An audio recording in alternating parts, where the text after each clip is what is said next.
Thank you for being here. I wanted to ask if you could just start just by introducing yourself, however you I go by the name of Mista Meana, one half for the infamous group Partners in Crime, and it's an honor and pleasure to be here. Well, we appreciate it. I'm excited to talk to you, especially after reading your book. Ooh, Untold, the story of an unknown legend. That's the one. I want to start just by asking you, what made you want to write this? Well, I wanted to write a book because, first of all, I feel like I have a fascinating story from some of the things that I've been through, you know, in the music industry. I've rivaled with some of the major artists like from Cash Money, from No Limit, things of that nature. And you know, the world don't know me to that degree, but the people in the city they know me that well. That's why it's called an unknown legend, because I might be a legend to some people here, but I'm not a legend to people outside of that.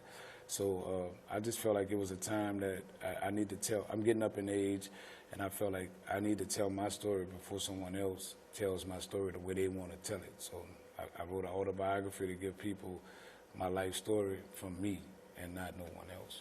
You know? Yeah, well, and I'm glad that you did that, because it sheds light on a whole lot of stuff that, you know, the outside world wouldn't know. And like, one of the places I wanted to start asking you about that was growing up in Hollygrove, because Hollygrove, like, it has a deep musical history that doesn't always get discussed to the same extent that some other parts of New Orleans get discussed. So I was excited to read about, you know, Hollygrove when you were coming up.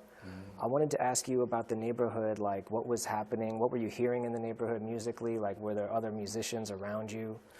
Yeah, actually, Sporty T, he was out with the Ninja Crew. When I first moved in Hollywood, breakdancing was the thing that people mainly was doing. Hip hop seemed so far away. I thought Gregory D and Sporty T was national artists. I wish they did get some national work done. But when I first heard of them, I just thought that there was already like a major artist. And so I knew about Sporty T.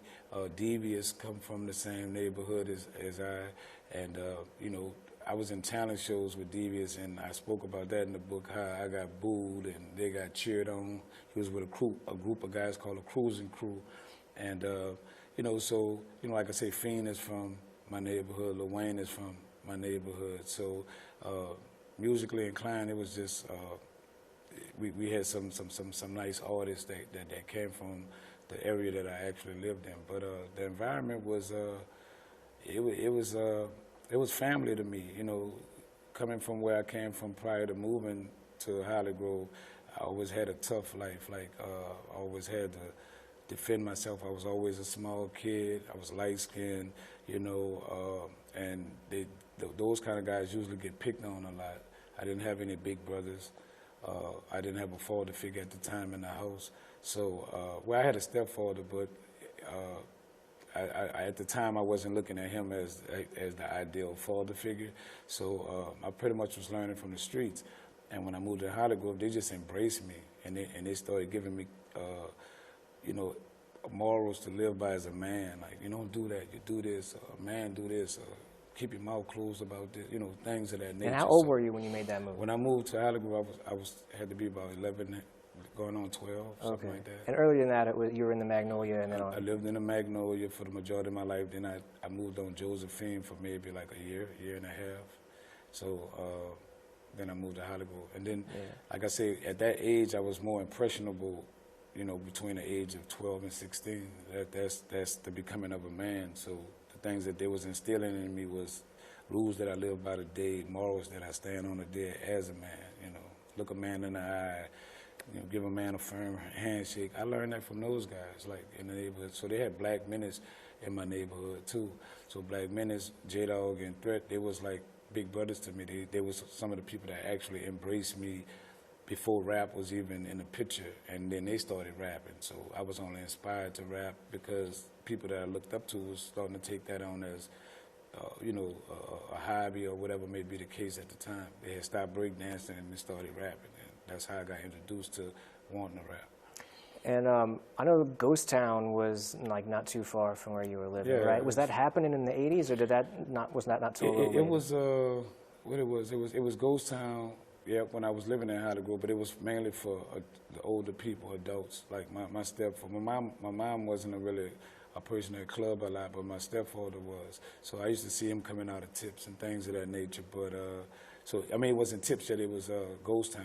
And then, you know, kids as they become teenagers, young adults, they start going into those clubs. So that's when the kids started taking over Ghost Town, and it became more my age bracket of people that was in there. But it started out as older people first. Yeah, because it's just like a corner bar room. It was a corner bar room, you know, one way in, one way out, no back door. You know what I'm saying? The same way you come in is the same way you go out. So it was more like a bar, and you know, my age bracket of people just started invading it, and it became a younger crowd. And they changed it from Ghost Town to Tips. Right. And but it was the same, you know, club. You know, every so many years somebody will change the name of the club. Probably be the same owners, but just change the name to give it a new, you know, look. Right on. Well, I wanted to ask you next about your high school experience, especially with marching bands. That's something that I thought was really fascinating in the book.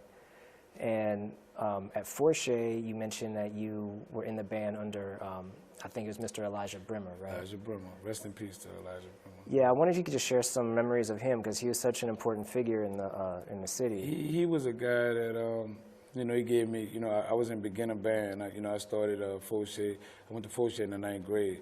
So when I went to Forche, you know, I was I always wanted to be in Forche band.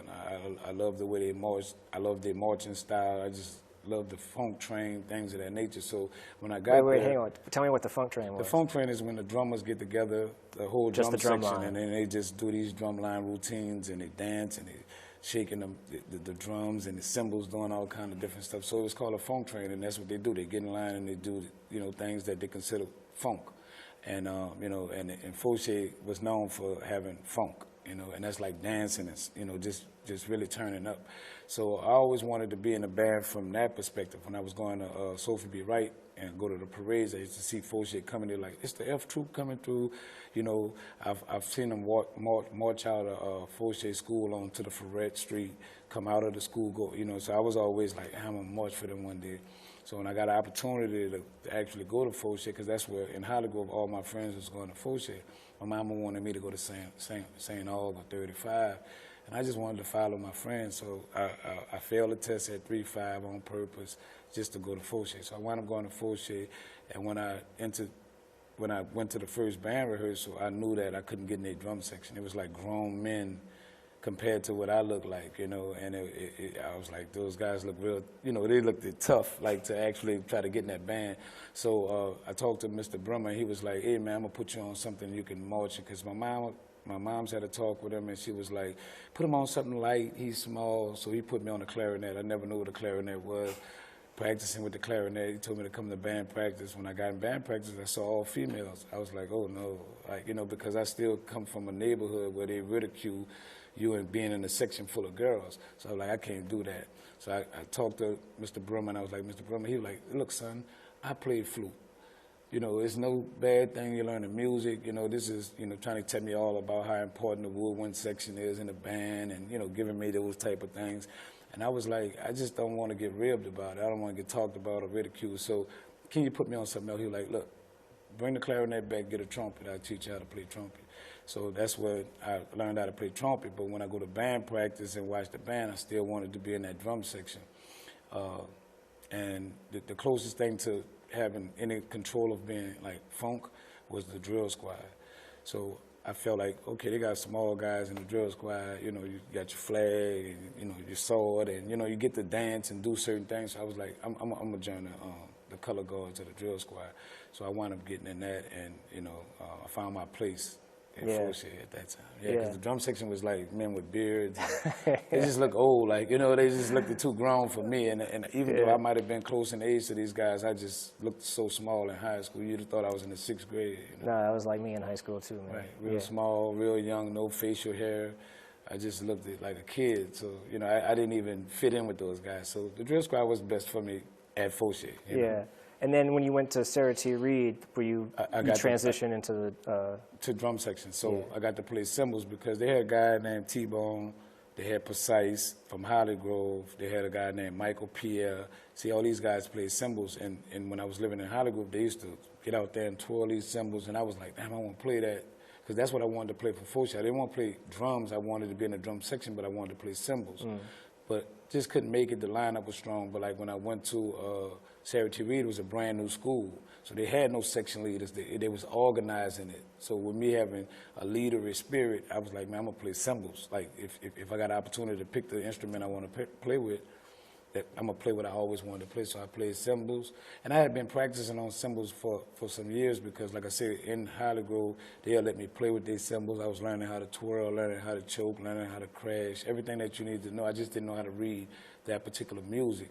So when I got to Sarah T. Reed, they had a guy named Mr. Dupree, and he taught me how to read music from the percussion side. So, and he made me section leader, because not that I was the best cymbal player, I just had more leadership skills, and he put me in charge of the cymbal section. And we should say, so Precise that you mentioned, who was teaching you cymbals, that's Precise Edwards, who went on to be a producer, right? Yeah, for Big Boy, right? Right. Yeah. So you knew him from way back? Yeah, I knew him from Hollygrove. That was like, those guys that was one of the reasons I signed with Big Boy, because it was all my big brother type brothers that was actually in that company. You know, Black Menace, you know, Sporty T, Precise, then we got Fiend. You know what I'm saying? It was just like so many people from my neighborhood to where I felt at home with them. And that's why I felt like that was the place I should be. Yeah, that makes sense. I want to ask you one other high school question, because at one point you mentioned about knowing Kane and Abel, the No Limit rappers. Yeah, were they at Reed? We went to Reed together, yeah. Okay. Yeah, they was like, I think a year younger than me. I think they was a year or two younger than me. When I graduated in 91, I think they probably graduated the year after or something like that. Yeah. And yeah, I knew them. Like, it was kind of quiet at school. We considered them rich because they lived in Eastover. Okay. And they used to drive to school in nice trucks, Land Cruisers, stuff like that. So it used to be like, them twins rich, you know. Like, you know, I think they had a father or stepfather, someone that had a lot of money, and I know that they had, you know, they was, you know, they had money. So I was like, you know, knew them for them, but they was kind of quiet in high school. I didn't have the best relationship with them in high school. My relationship with them became better once they became Kane and Abel. Right. And I want to ask you, like, when you first got on the mic, you mentioned a club 49. I want to, like, that's a club I hear about from time to time, but I don't really know what it was like. It looked like a small place, huh? Like, yeah, it was like a one-way in, one-way out thing. If I could remember exactly, like, it was like, yeah, you just come in and go out. They had a bar, and the drink of I didn't even drink at this time, but all my friends used to drink beer, and they had this crazy horse 40 ounce. That's what everybody, and they served them in 49, like the whole bottle. So people buying big 40 ounce. There's not too many bars serve you a 40. Yeah, they served 40 ounces in there. So people, you know, coming in there with that. And it was like where all the rappers of New Orleans was touching the mic at the time. Soulja Slim, y'all from UNLV, Juvenile, just a bunch of artists were like that. They'll go there, and that's where they would introduce whatever they was trying to do or whatever they had about to come out. They was kind of going in there and introducing it. It was, I think it was more like a spot where they was getting a feel for the crowd, like letting the crowd see if they really like something. So they'll go in there and do certain things. T.T. Tucker used to come through there. So I was just always a spectator of what they was doing at the time. But I used to write raps prior to touching the mic. So I wrote a rap about my friends, and they was like, man, go do the song that they, you know, I'm terrified to do it, but they was like, go do the song that you made about us. So I did it, and people received it well, and that's, I was bit by the bug, like, far as like believing that I can actually do it. How old were you at that time? I had to be about 17.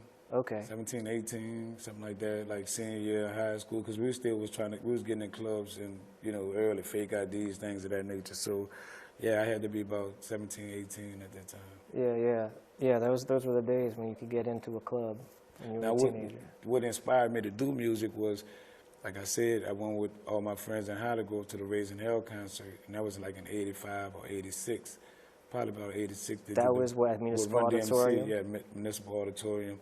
And I saw Run DMC put the Adidas shoe up, and I knew I wanted to rap from that point. That's when I first started writing raps. I used to record lyric for lyric, like tape it, listen to what they say, write it down so I can learn the lyrics.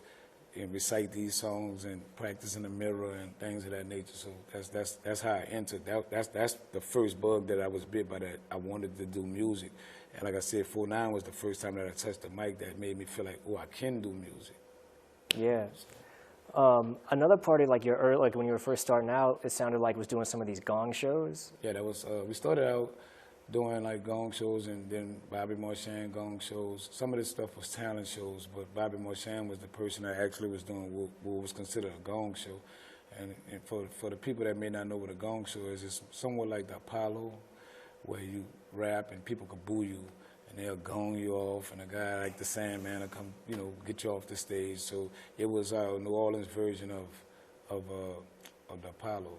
And, you know, Bobby Marchan's sort of a legendary character. Like, did you have a relationship with him? Like, what was he like at that time? He broke us. He was the guy that, you know, like he gave us our first shot in his gong show. We lost that first show. Kango was underage, and he saw it in our eyes that we wanted to touch the mic. And he was like, look, y'all can rap, and as soon as y'all finish, get out of here. So he let us rap. He let us stay around at least to see who won. They had a guy that used to win, Willie O'Dowd, that used to just kill it all the time, sing that Lenny song, oh, oh, oh, oh. He used to be killing it. So we couldn't compete with him. That was his house. And where was it? It was, well, the time we did it, it was at this spot. I forgot the name of the spot, but it was by Service Merchandise that was on the Service Road. Oh, yeah, They had a little club. It's a funeral home now, but it was a club at the time. I forgot the name of it, but we went over there. We put our bikes on the side of the canal, and we'll try to, like, you know, win some money or something like that. And so we lost that one. And I was already doing, like, the Big Easy little, you know, it's a version of the gong show, but it was like an open mic night where they just allow you to come do your thing. And I had won that a few times. At first it wasn't no cash prize, then they started doing a cash prize. So I had won it repeatedly. You know, they was giving $500 away. I was winning it repeatedly. And then when I met Kango, I was like more like telling him, you know, if you stop hustling or whatever you're doing, I'll split the money with you if you could come, you know, do these shows with me. And I told him I had to get more of more rapport with the security, because he was underage to get in. So once I got the security to knowing me more, and they stopped IDing me, then I told him this was the time he can come. So I could just, like, he with me, you know, like they know me enough to let me in without ID. They should, like, just take my word that he's good.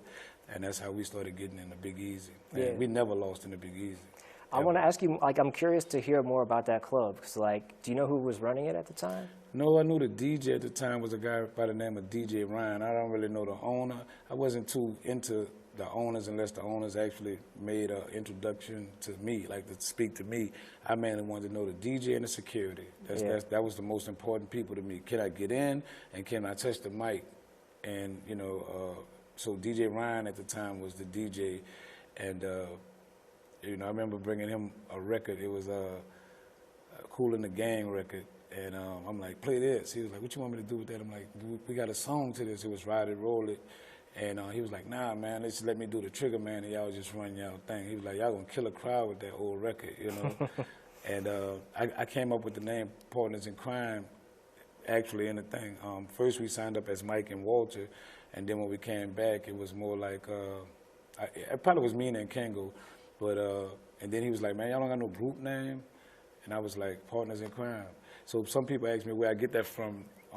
They had a movie by the name, a guy named Robert Townsend that had a TV show called Partners in Crime. It was like my favorite. It was like a funny show where they do these skits and stuff like that. And I used to love the show. So I just came to mind right fast. Partners in Crime, I just took the I off, left the N. And that was the birth of PNC right Nice. there. Yeah. But it seemed like there was a lot of young, kind of like 4-9s, although maybe a little bit more advanced, that the Big Easy was a venue for a lot of younger artists that were trying to break Cheeky Black, Miss T, everybody touched the mic in there, because I think it had got to the level of artists started believing more that they could make records, because at this time Cash Money had already popped off, Jubilee had already popped off, Mobile Joe popped off, so they had, local music was making some noise at the time. So we're talking like 93-ish? Yeah, like 93 in that era. And so that made people want to touch the mic more, because more people believed that they can actually do it. Rest in peace to Daddy-O. Daddy-O was the first person that was like, look, bro, I think his CEO was a guy named Flip. And he was like, look, bro, like he had saw us winning the gong shows. He was like, man, I've been telling Flip about y'all, you know. So we never worried about what label we was gonna be. We just wanted the opportunity to do music, to record. So we felt like we'll make good music wherever we went. We never was concerned with the label that signed us. Just give us the opportunity to do music, to put some bread behind us so that we can actually push this music and we with it. So Flip wound up, I think Daddy-O died. He had gotten, I don't know if it's a car accident or something like that, and Daddy-O died.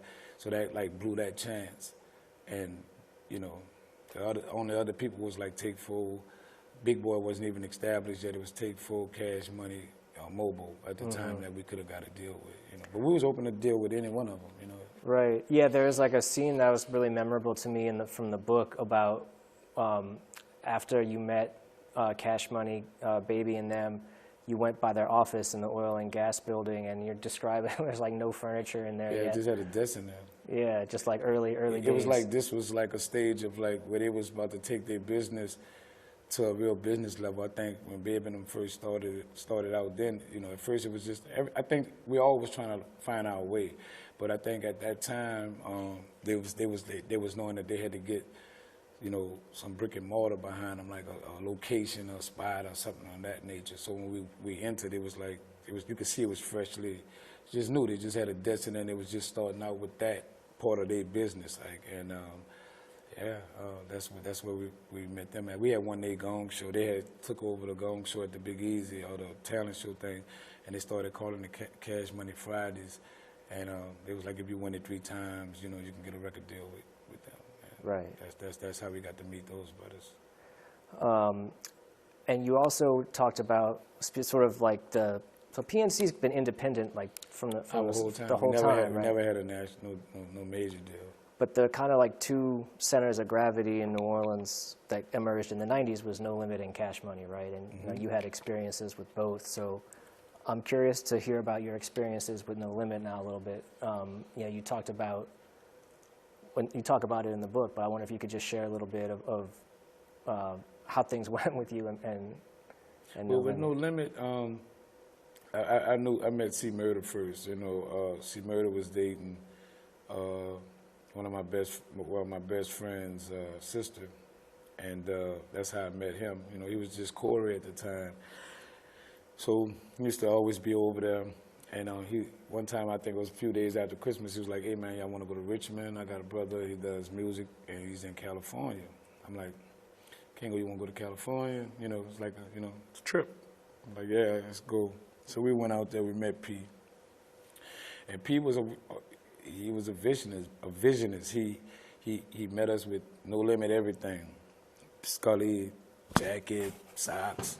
I mean, he just was No Limit up, and I was like, he gave us some cell phones here, man. I called home. That was them chip phones. We didn't know about the chip. That was the big flip chip phones at the time. We, you know, called home, and he sat down with us, and he was like giving us his blueprint. Hey, man, I'm about to do this thing called Down South Hustlers. I'm gonna put all the hot people from the South on a double CD. Everybody got to support it from the area. It's gonna go crazy. I'm just looking like, you know, he gave us 99 Ways to Die.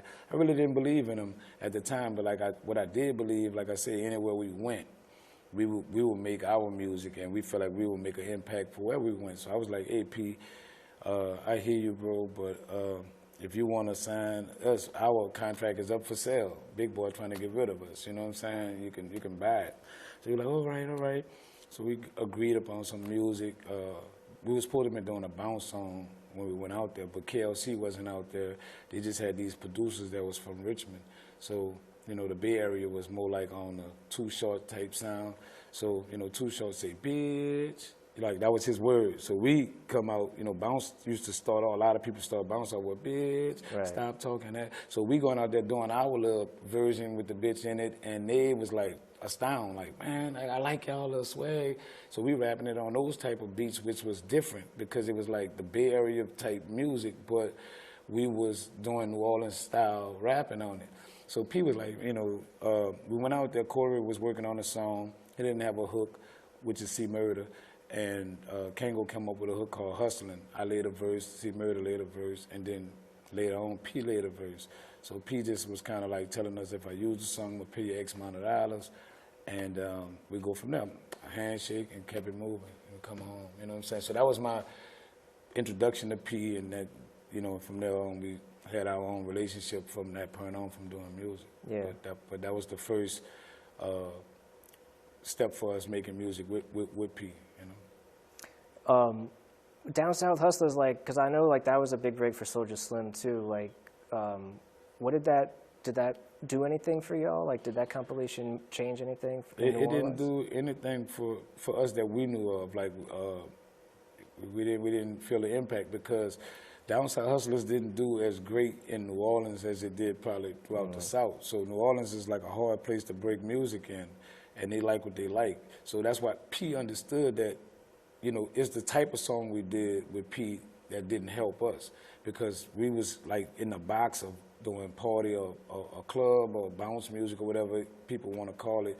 So doing that hustling song was more like a gangster song, and that's not what the city loved from us the most. So when that came out and we was on it, some people probably didn't even pay attention that it was us because it wasn't the sound that they was familiar with from us.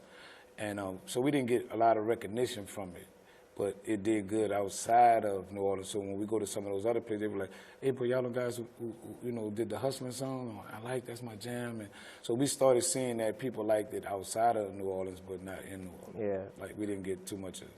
Well, speaking of in New Orleans, I want to ask you about some of the clubs that were happening at that time. Mm-hmm. One of them was Club Discovery that became Rumors, right? Mm-hmm. And you mentioned that in the book, like... Sale and Pete, and I knew them owners because Okay. they made themselves known to the artists. Yeah, that's who owned it at the time. Yeah. I heard there were some characters too. Yeah, it was funny, you know, but it was cool. You know, they had their cool side, but they was just characters, like, you know what I'm saying? Like, they act like Italian guys or something. Like, that was like the way, hey, Poppy. Like, you know, they just act like Italians to me. So I don't know if they are Italian, but Sale and Pete, most likely it was probably Italian. Yeah. But they had that kind of little vibe, and it was cool, you know what I'm saying? I liked it. I liked the spot, too. Yeah, and was it Captain Charles that was like had kind of a regular spot there? Yeah, Captain Charles was there, but when that's, probably when it was Discovery, that's when Captain Charles was kind of running the spot. I didn't do Discovery as much. I used to ride around Discovery. I'm older than my crew of friends. I'm the oldest out of my crew of friends, so they either 2-3 years younger than me, or a year younger than me, or their birthday come after me, something like that. And they wasn't old enough to get in, and I just played. That was my friend. So if y'all not going in, I'm not going in. So the most we did was parking lot pimp. At the age of Discovery, we would just hang outside, try to pull girls from the outside more than going in the club. But when they became Rumors, that was like we was old enough to get in, and at that time KLC, people like that was actually the DJs and kind of ruling that spot, you know, Money Fresh, people like that was running the music scene for us DJing at the time when we went in. Captain Charles was somewhere else, you know, at that time. Right. I'm curious about Whispers too. Oh, my favorite club. Man. Yeah. Well, tell me about it. Why was it your favorite? It just was my mother and her friends used to go there, and they used to, like, you know, always talking about, well, we had a good time at Whispers. So I was always wanting to get in Whispers. So when it became the time where my age bracket of people could get in Whispers, you know, it was like we felt grown. You know, Whispers was that club that made us feel like I'm a grown man. You know, I'm in Whispers, you know, and, you know, you put on your best clothes for that spot. And they brought, you know, I used to see some of the best looking females. Like, it was in the East. The East, you know, quote unquote, had, you know, a thing of like, this where the pretty girls live or whatever. So they invaded that spot, you know, and all the ballers and drug dealers and hustlers, like, they came in and they fronted their best at that spot. So, you know, to be in there and to be amongst that, you felt of the elite, you know, group of people. So that's what Whispers made me feel like at the time that Whispers was rolling in my era. You know, it was you know, you go to the lake on a Sunday, you go to the daiquiri shop right after, and on Crowder, and then you spin around the bend and got cars. Just, you know, it was like a scene. You know, if you ever see Paid in Full from New York, where it's like this strip, and they call it the stage, and well, that's what Whispers made us feel like at that era. Like, we was on the stage. It was like, wax your car up. Cars just spinning the parking lot over and over. The line is around the corner. Well, they couldn't get around the corner, but it was down the street because, you know, it was in a strip mall type setting. So the line way down the line is this thick. You know, we had built a name for ourselves at that time. We partners in crime at this time, so we coming straight through. You know, oh, that's partners in crime. You know, VIP feeling. So it was the spot to be. That's what made me love it the most. The way that they opened the doors for us and rolled out the red carpet let us come in, and you know, it just had us feeling like above the world, like, you know what I'm saying. Yeah. No, that's great. I wanted to ask you, because you mentioned in the book that sadly it closed after a friend of yours was killed. Roderick. And I just wanted to ask if you could just, you know, he's someone, I know he had Hardhead Records, right? Yeah, I see what was confusing to me about Roderick. I knew Roderick from Hollygrove. Like when we grew up, I knew him from Hollygrove, but then all of a sudden, I don't know his ties with the Seven Ward or the St. Bernard, but he had became like the Seven Ward Hardhead, and like that's what he was repping. Like, so I was a little confused with it. You know, he always treated me the same way, you know, but he had Hardhead Records, he had MCL. I think that was the best album cover Pen and Pixel ever made. I don't know if you remember that album cover. It was MCL shooting a gun, and his face was the bullet.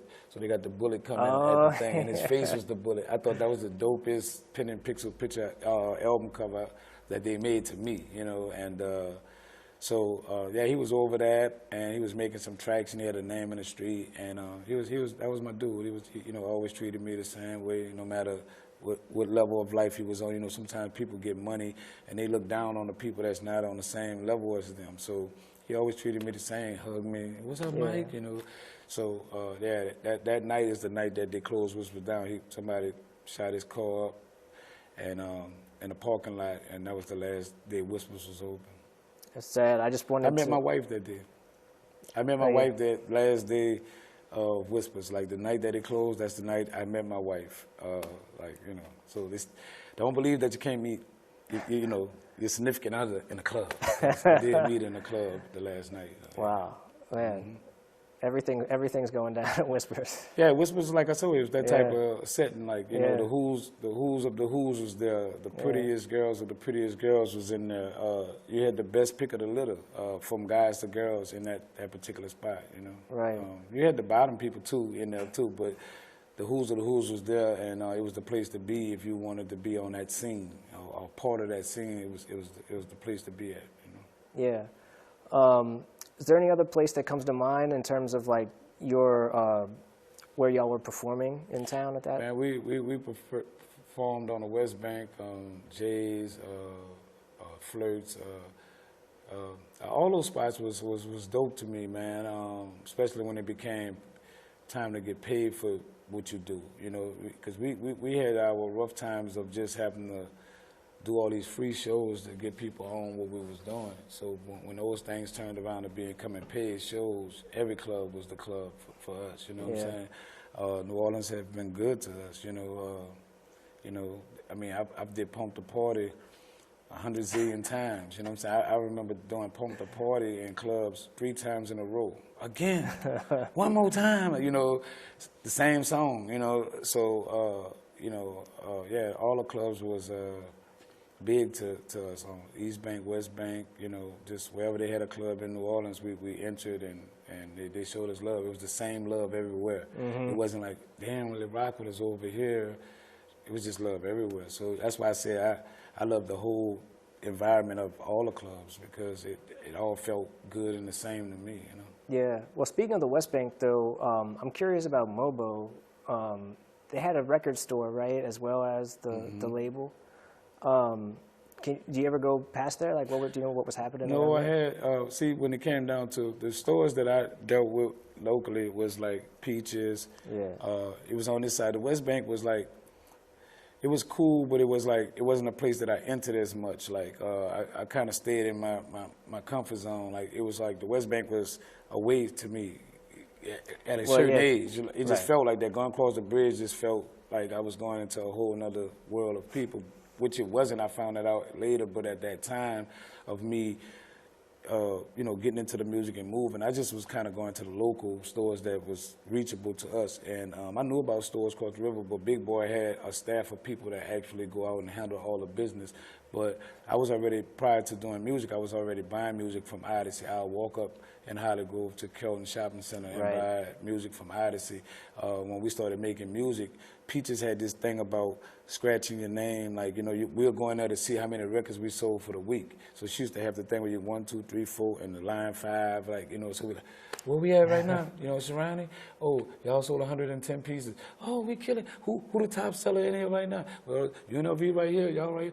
Oh, you know, so it was like I stayed in those stores because they kept the competition thing going with us, you know, and it was big to sell units in Peaches record or Odyssey records at the time. Like, that was like the stores that everybody yeah, it seemed like Peaches was really like, because like Mia X had been working there at one time, right? And it seemed like that was kind of the place where people would congregate sometimes. Yeah, they did. It was she's one of the last standing record store that I know still to the day. You know? Right. Yeah. So yeah, but Peaches played a big part in my career. You know, she pushed a lot of records for us. You know, sold them and, you know, gave us room to advertise. We paid for it, but we had advertisement in our store, things of that nature. You know, Cash Money No Limit all fought over walls and sections in the store, you know. But I would have to say Chuck was one of the first people that had a setup in Peaches of like mystical or Partners in Crime. Like, you know, he was the first one that made a shrine, you know, for his artists. And then after that, Cash Money, everybody else was like, give me the wall, give me this section, I want the front glass. You know, they started fighting over spots, and she was just making killing. 10,000 for that spot, 5,000 for that spot. Wow. 25,000 for the wall. You know what I'm saying? Like, she was charging you for her space, but it was business, you know. And, right. And they played a part, and they helped everybody sell records, you know. Can I ask you about Chuck? Like, I don't know much about him. Chuck was a good brother. Chuck was a fair brother. Chuck, you know, rest in peace to Chuck. Chuck was fair. Me and Chuck used to bump heads a lot because I was always outspoken. But Chuck was a fair guy. You know, when royalty time come around, oh, what we owe him? What we owe him? Get this man his money, you know. He was straight up with everything. Laughed a lot, joked a lot. Used to be inside at 6 o'clock. He wasn't a guy that club or hang out, you know what I'm saying? He come early in the morning, he's up for 6, he's back home at 6. He's 6 in the morning up, 6 in the morning, 6 in the evening, he's back in. And he just came in the office, made sure that the things was running right, made sure that the music, like, let me hear what they got, what they did yesterday, things of that nature. And whatever we needed, you know what I'm saying, pretty much he was the financial backer of everything. And I never had a problem with Chuck with money like some people may have with their CEOs. I really didn't never have a money issue with him. He was a good brother, you know. Yeah. I enjoyed Chuck. You know, but like I said, we were bone paid over me just wanting to say what I wanted to say. And, you know, with Chuck being a guy that has the money, he don't like you to challenge anything. Like, you know, to my, be like, oh, we ain't doing that. You know, so we'll argue, but it was like a love-hate thing. Like, you know, like almost like, I don't like that you do that, but then I also respect you for doing that. Yeah, So it was it's a business relationship. Yeah, it was that type of relationship. So Chuck was good. You know, I got nothing but really good things to say about that brother. Yeah. One of the parts of your book that I thought was the most affecting to me was when you talk about BTY Youngin, who is someone that I didn't realize how closely you had been working with him. Yeah. He's somebody that I think outside of the hip hop community heard about him when he died. And what's so valuable to me about reading your book was just learning the depth of his story and where he was at and everything that you had been working with him on. I wonder if you could just share a little bit about that. He was like a little brother to me. He was a little brother. He was in the streets. He was in the streets by default because Youngin was shot over lyrics, like saying something in a song, and somebody felt offended by it and came back. You want to bust another rap, and then shot him. So when she got shot from there, he became like, you know, another person, like, you know, more like, I'm never letting this happen to me again. So he became like this young brother that lived in the streets, but more on the defense side of things, like, you know, anybody violate me, I'm with whatever. But he loved music, and real intelligent brother. he taught me to not be to be fearless in life. Like he put a lot of stuff on the spiritual side. Like me and him used to have a lot of spiritual talks about God. He went to jail, came back. He had found the Muslim religion, and he was like Allah this and that. He used to talk in Arabic. He know how to speak Arabic, know how to pray in Arabic, the whole nine. And I was just amazed with him. And he was around my family. My kids loved him. My wife loved him. My in-laws loved him. And he had a personality that he had a charm. Like regardless of what people thought of him as being a dangerous person, he never made you feel in danger. Like, I don't know, you might hear stories about him that like, oh, he sounds dangerous. But when you meet him, his charisma was always like inviting, laughing, what's up? Dancing, doing stuff. Like you would never think some of the stuff that people was, talking about him in the streets was that, my kids loved him. You couldn't tell them nothing. And I have all girls. You couldn't tell them nothing about BTY Youngin. They just loved him, you know what I'm saying? Because he come there, he play with them. My mother-in-law feed him, like, my mother-in-law is highly religious, like a person that's into church heavy. He never made her feel like, there's a little demon in here, so that's why I say it was two sides to that brother, and he was loyal. I speak about that in the book, how loyal he was. He was probably the most loyal artist I ever worked with, meaning like his word was his word. And we had big plans and big dreams. He was one of them artists that I was mentoring that I felt like we was going to go there. I thought he was going to make it. I thought he was going to survive the city. I thought he was going to get past it because his faith had got so strong in a higher source that I just thought that he was going to prevail, you know what I'm saying? But it had came a point where he deterred a little bit too toward things that he said he wouldn't do. He started talking to Instagram and talking to social media and entertaining negative stuff from that. With, all the love Youngin was getting, he'll see one comment that's negative and entertain that. I used to try to deter him from that, but he had a new set of friends. I wouldn't say they was new, but they was new to me because it was guys that he met in jail that had came home. And when they got around him, he was like almost moving a different way. He was getting from under the wing of me and getting into like his own manhood, and that's kind of like where we was at with it. And I had to respect him as a man because he stated something to me like, "Hey, Meana, you told me a man gonna stand on his decisions. Like, hey, bro, if I listen to you and everything you tell me, I'm gonna be mad at you if it don't go right. Some things I gotta want to do for myself, and if it don't work, I can at least say that's the decision I made."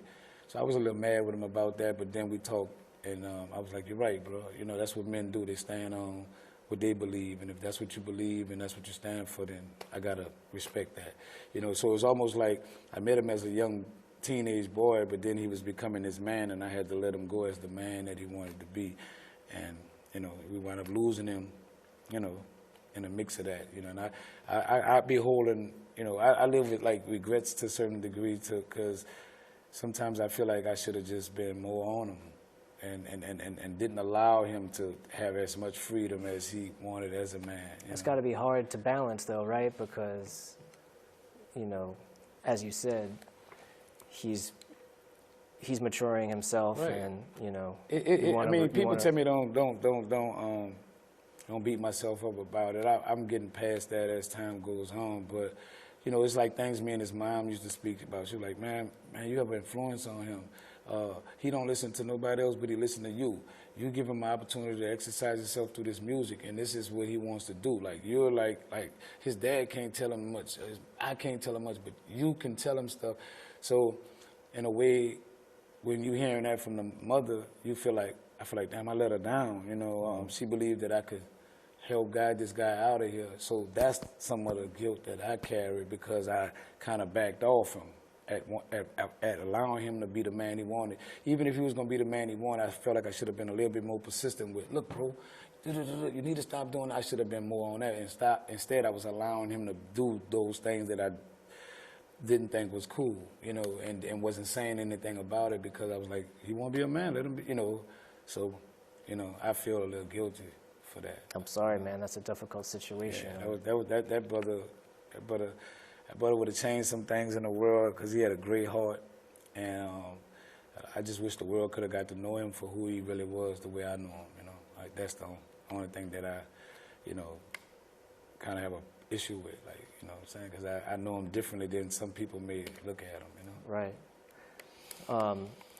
It also put me in mind of Soulja Slim a little bit, in terms of like someone, and you know, obviously like Slim had already a certain level of achievement, but, and you write about this too, in that period, that like 2003, that kind of UTP period, when you were on the road with Juvenile and Slim was pulling Cutthroat Committee together. It seemed like this period in time where it was like No Limit came and then Cash Money came and then there was this like UTP Cutthroat kind of thing, and there was this sense, well, let me ask you about it. Like, how did, at that time period in your career and in the city, with how things were moving in the industry around that period, like, what was the feeling when you were on the road with Juvenile in 2003 and all that stuff was happening?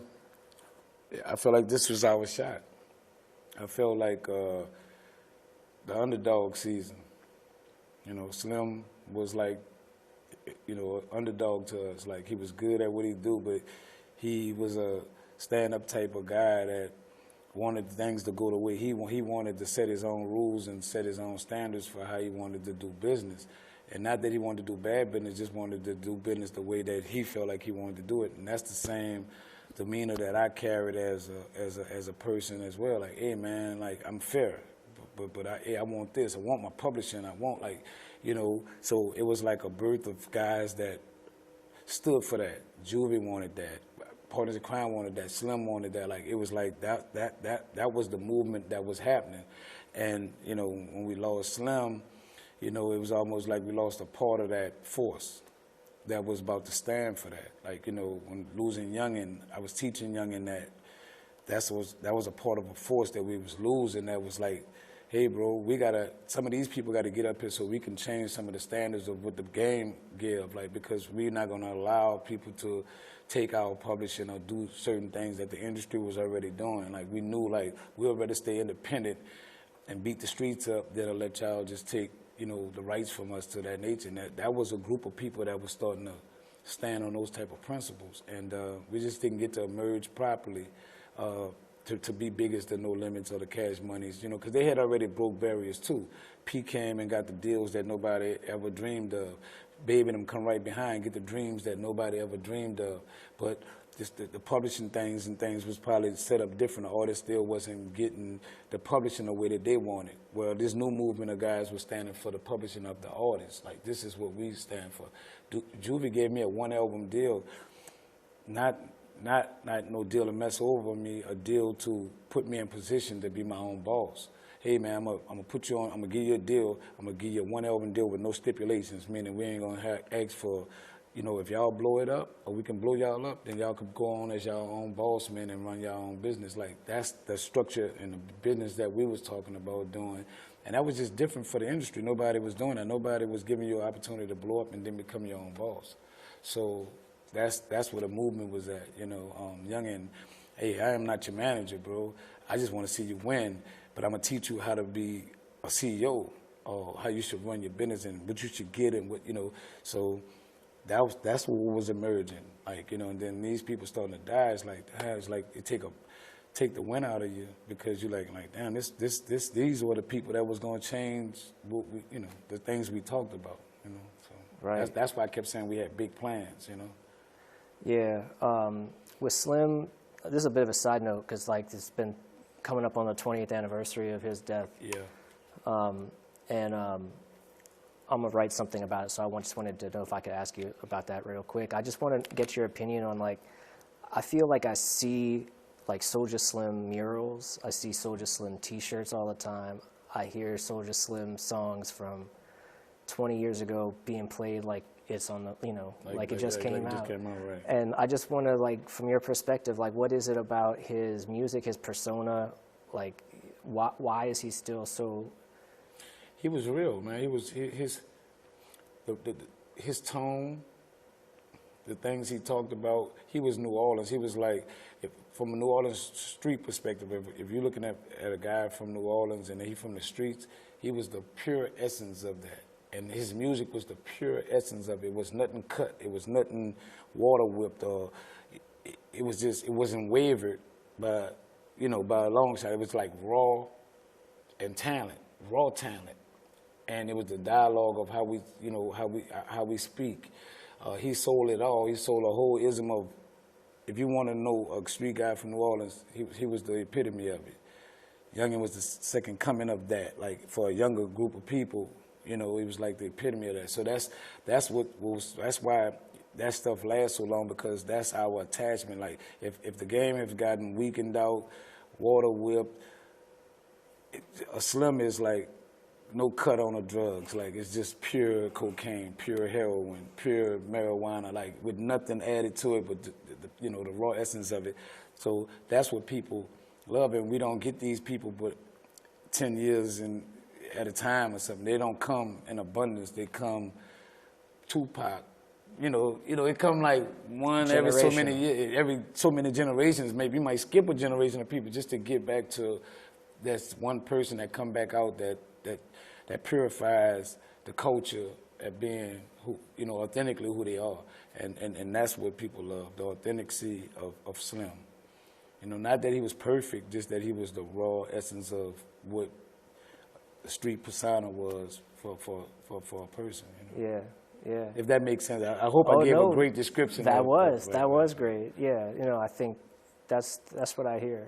Right, yeah. And he was a good brother. You know, Slim said in one of his songs, "My AK pumped a party, that's my partner in crime." He was a partner of mine. We didn't hang together, but we had mutual respect for each other. He respected us for what we do. We respected him for what he did. He didn't downplay what we did. We didn't downplay what he did. So.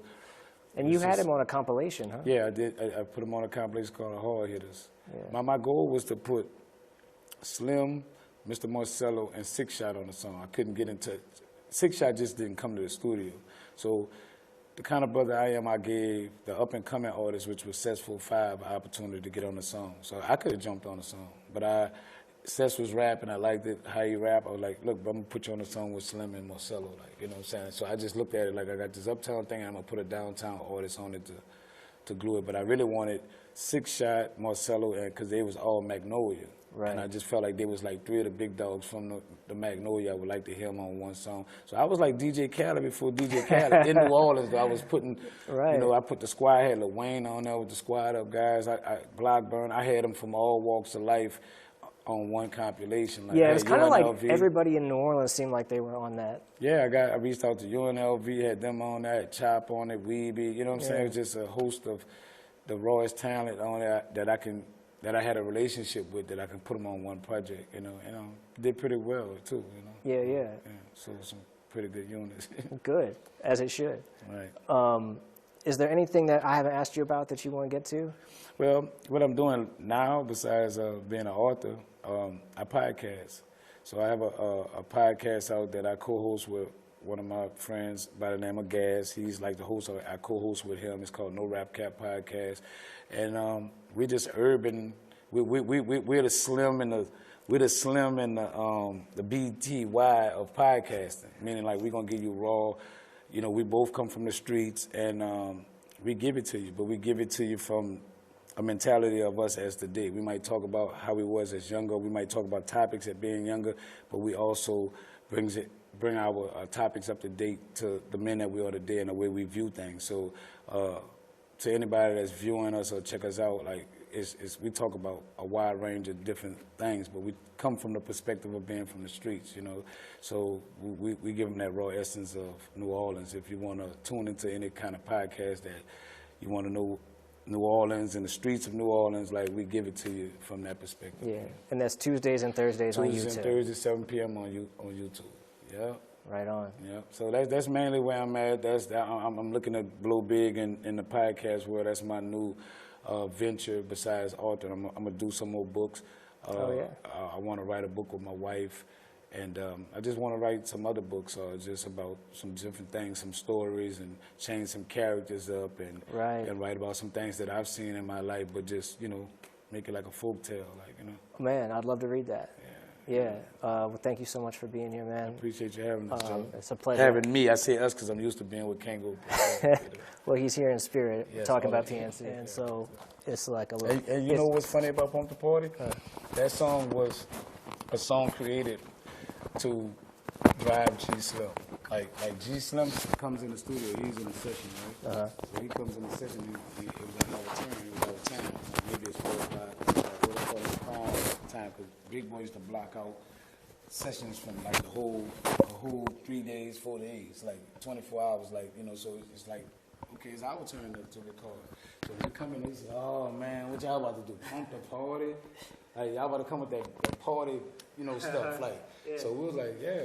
So Sice had a little beat playing. We was like, can't go Slim, like I'm talking about straight off joking with him, him ribbing us. We just try to drive him, and the hit came out. Success. And it was like friends in there, and then they, we were just having fun, and we just messing with G Slim. It wasn't even designed to be a song. It was like designed to drive him, and Sice was like, keep going, and then we just adding stuff in, and Pump the Party. That's amazing. Man, shit, I need to get mics on for that. What studio was that in? That was at Sound Service on Downman, right off of Downman. And, Downman, and they had they have a store on the corner. I think it's Downman and Dwyer. And it was like, it's a dance school now, but it was like right on the side of the store, but like behind another store. Like ducked off. It's somewhat like how you come back here to get in this spot. That's how the studio was. It was like you got to come behind the building, and then the studio was there. Okay. It was called Sound Service, and it was good. That's where we met Dave. They played the guitar. Dave, what Dave was his name?